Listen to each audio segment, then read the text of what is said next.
evening, friends. Thank you very much to everyone that's came tonight. Thanks to Angela, who's sitting over there, for the introduction. But for those of you that don't know me, I'll maybe just address that elephant in the room and speak a wee bit about who I am, why I get into politics, before I go into why I think I should be the next deputy leader of the SNP. So I was elected in 2012, like Angela, to Inverclyde Council. It was the first ever SNP gain in the area, the seat I won, and I became a council group leader for the SNP in Scotland in 2013.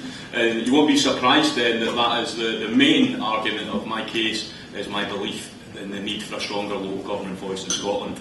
Now, I don't think anyone's going to be surprised that between the four of the candidates we all broadly agree on lots of the policies of the party. The difference is what do we view this role and what do we think the job of deputy leader is. Now, I've got a vision and a dream of an independent Scotland.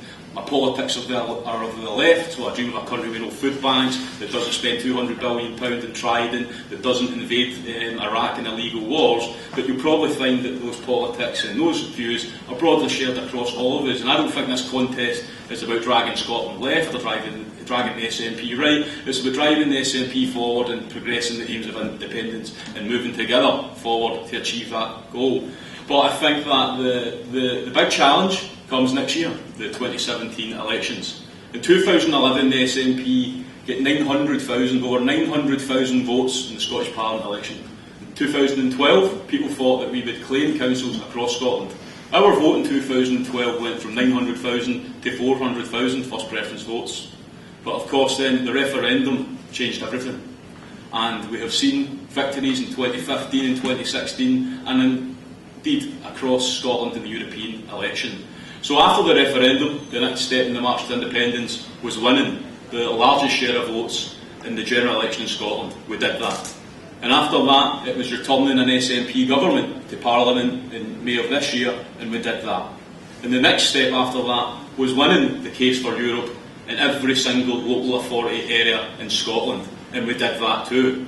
Now, friends, the next step in the march to independence is winning control of local authorities across Scotland. This contest gives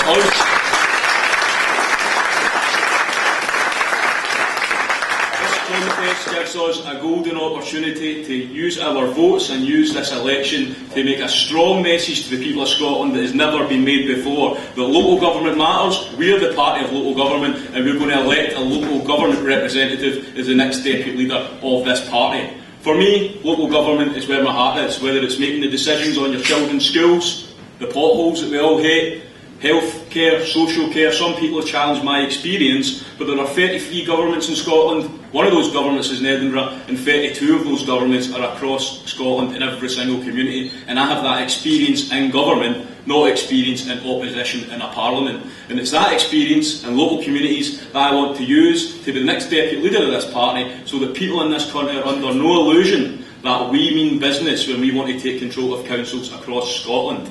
Now, if we go back to 2012, despite that massive landslide in a majority SNP government, we won majority control of only 2 of 32 councils across Scotland. That just was not good enough.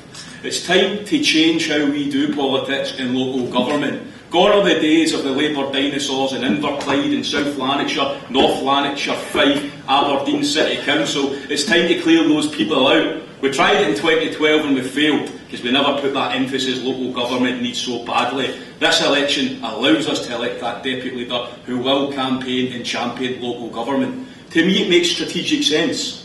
We have a party leader based at Holyrood, we're national government. Our deputy leader then should be the voice, not speaking on behalf of local government, but speaking from local government, from those 32 areas across Scotland that we need to win so dearly to progress the aims of independence. And I think that's the message we send out by electing a councillor, a local councillor, as the next deputy leader of our party. And then what happens next, of course, Tommy Shepherd's absolutely right. He'll likely speak later on about the need to restructure, of course. Any party that's went from 24,000 members to over 124,000 members, we have to look at how we do things. It's naive to think that the policy decisions taken in our office or down in town halls in the 1980s and the 1990s reflect the SNP of today. So we do need to have that debate on policy so that we have a united front going forward on policy to drive us forward. But it doesn't matter who the next deputy leader is, that should happen anyway. And I would fully support Tommy being on board with that. And likewise, Alan Smith. If Alan wins this or does not win this, there is still not a better person in this party than Alan Smith to lead Scotland in Europe. He's proven he can do that, whether he's deputy leader or not, he'll still do that. And then of course Angus Robertson, a man I have tremendous respect for. Angus the most right-wing Tory government in my lifetime, and many people's memories to account every single week. Now, whether Angus is deputy or not, he doesn't change that. He still holds Theresa May post-Brexit to account in Westminster.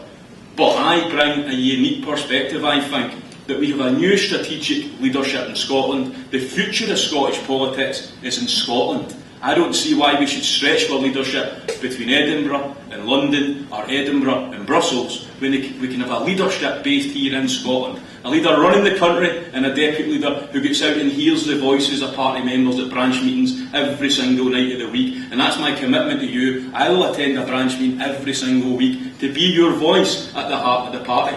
If you go back to the party before it had its mass growth in MSPs and MPs, it was party members such as you and I that made the party policy. Now what we see is manifestos or white papers. That policy tends to not be set at the policy conference, which isn't fit for purpose anyway. A conference in Glasgow, based over 2 days, where 120,000 members have to use that to feed into the policy structure, that doesn't work.